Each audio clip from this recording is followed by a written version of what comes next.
It was a peaceful Tuesday morning at Murphy's Diner, the kind of calm that only small towns know. Retired Master Sergeant Raymond Holloway, 76 years old, sat at his usual corner booth, black coffee in one hand, newspaper in the other. For the last 5 years, he claimed that same seat, not out of habit, but out of discipline. Discipline earned through 30 years of military service. He liked this booth. It gave him a view of the parking lot and both exits. Old instincts from war zones: always know your surroundings, even in peace. Murphy's Diner was more than just a breakfast stop. It was history. The walls held faded photographs of local veterans, black and white snapshots from World War II, Korea, Vietnam. Ray's own picture from Afghanistan hung near the coffee station. Most people didn't recognize the young, fierce sergeant in the photo as the quiet old man who now read in silence. He was proud, but not boastful. Wore clean, simple clothes, hair neatly combed.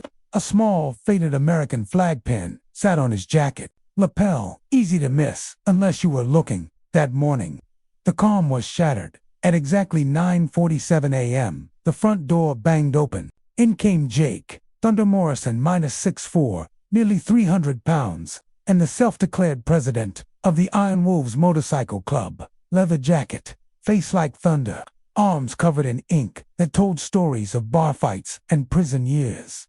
Thunder had been showing up at Murphy's for the last 3 weeks, and every time he wanted Ray's booth. The first week, Ray moved quietly, no fuss. The second week, same thing, but this morning was different. Ray stayed put. He looked up, calm and direct. "Son, I've sat here every Tuesday for 5 years. I'd appreciate it if you found another table." Thunder's eyes narrowed. His voice rose. "Move it, old man. This is my table now." Everyone in the diner froze. Waitresses turned away. A mother grabbed her kids and rushed out. The tension was thick, like smoke. Then the slap. Thunder's hand flew across Ray's cheek, a loud, stinging hit that sent Ray's reading glasses flying to the floor. The sound echoed like a rifle crack. Ray didn't yell, didn't strike back. He slowly reached down, picked up his glasses, and cleaned them, his cheek burning, his dignity intact. People watched, waiting to see what the old man would do. Ray didn't say a word, but what he did next changed everything. He reached into his coat pocket and calmly dialed a number. Not the police, not a friend, but someone far more powerful. His son, Raymond, didn't need to explain much. On the other end of the line was his son, Michael Holloway, a decorated Army officer and now a recruiter for the U.S. military. All Ray said was, "I'm at Murphy's. If you're nearby, could you stop in?" That was it. No mention of the slap, no talk of the biker. But Michael could hear something in his father's voice, a quiet tremble behind the calm, a signal, a call only a son raised by a soldier would understand. Ray put his phone away. He didn't yell. He didn't look around for sympathy. Instead, he moved to a small table near the window and quietly ordered another cup of coffee. His cheeks still burned. His pride still stung. Meanwhile, Thunder, the biker, settled into Ray's booth like a king on his throne. He laughed, tossed his jacket over the seat, and ordered the most expensive meal on the menu. He made crude comments to the waitresses, told loud stories to the diners about how he'd put a vet in his place. He bragged about his gang, the Iron Wolves, claiming they owned this town now. Ray sat and waited. The other customers sat in silence, afraid to speak up. The diner, once warm and friendly, had turned cold, nervous, on edge. Mrs. Murphy, the owner, peeked out from the kitchen with fear in her eyes. She didn't know whether to intervene or stay silent. She had heard of Thunder's reputation, how he dealt with people who stepped out of line. But Ray, he was calm still. He kept checking his watch, waiting. Then, at 9:58 a.m., exactly 11 minutes after the call, there was a new rumble outside. Not the roar of a motorcycle, but the unmistakable sound of military vehicles. Not one, not two, 3 U.S. Army trucks pulled into the Murphy's parking lot. Out of the lead vehicle stepped Lieutenant Colonel Michael Holloway, freshly promoted, dressed in full army uniform, silver oak leaves on his shoulders. Ray hadn't even known about the promotion yet. But Michael wasn't alone.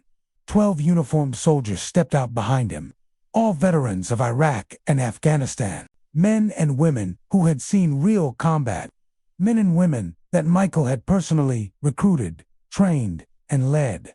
When they heard Michael say, "I need to check on my father," they didn't hesitate. They came with him in the parking lot. They stood in formation, boots polished, medals shining, posture straight, the kind of discipline and strength that couldn't be faked. Inside the diner, Thunder's smile slowly faded. His fork hovered mid-air. His cocky laugh dried up. He looked around, now surrounded. He wasn't facing small-town cops anymore. He was staring down 13 active-duty soldiers who had seen more pain and battle than he could ever dream of. Michael walked in, straight to his father. He bent down and quietly asked, "Dad, are you all right?" Ray nodded, and with a small glance, pointed toward the biker. Michael stood up, tall, calm, collected. He turned to Thunder and simply said, "Step outside with me. Let's have a word."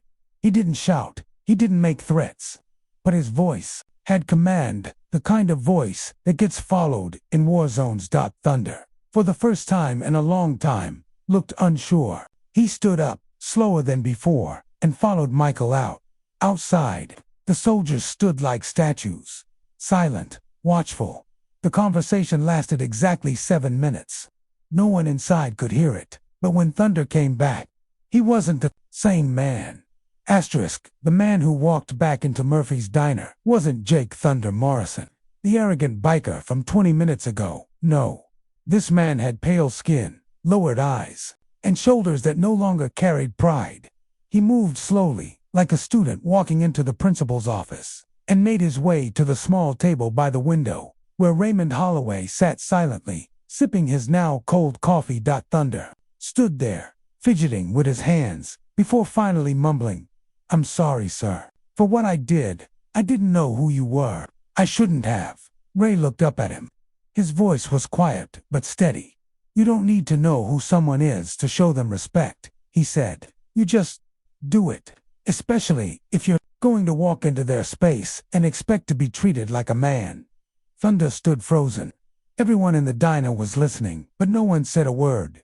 Ray continued, "I served this country for 30 years. I've bled in wars you've only seen on TV. All I asked for was a little peace, a cup of coffee, a bit of dignity." Thunder's eyes dropped to the floor. He reached into his pocket and pulled out a crumpled $20 bill, laying it gently on Ray's table. "For your coffee, sir, and the trouble," he muttered. Ray nodded. "Respect isn't something you take, it's something you earn."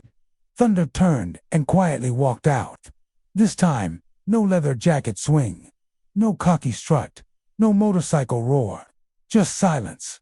As soon as he left, Michael came over and sat across from his father.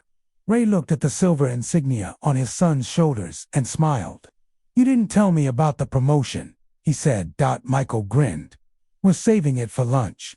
They both chuckled. For a moment, the chaos of earlier disappeared. They sat and talked like father and son again, not a war hero and an army officer.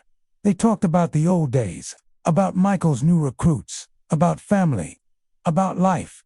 Across the diner, the soldiers stood quietly, letting the two men have their moment, but their presence made one thing clear to everyone watching. Raymond Holloway was not alone. Mrs. Murphy came over, wiping tears from her eyes. "Your coffee's on the house," she whispered. "It always will be." And that wasn't all. Over the next few weeks, word of what happened at Murphy's spread across town. Not the drama, not the slap, but the way it ended, with grace, strength, and honor. The mayor sent Ray a letter, naming him Honorary Citizen of the Year. The local newspaper ran a story, calling him a symbol of true American values. Even the optometrist replaced Ray's broken glasses, refused payment. Ray joked. "Maybe sometimes you gotta get slapped to see clearer." But perhaps the best part, Michael started joining him at Murphy's every Tuesday morning, just the two of them, at the same booth. That corner spot soon became known as the Veterans Table. Other former service members began dropping by to shake Gray's hand or just say thank you.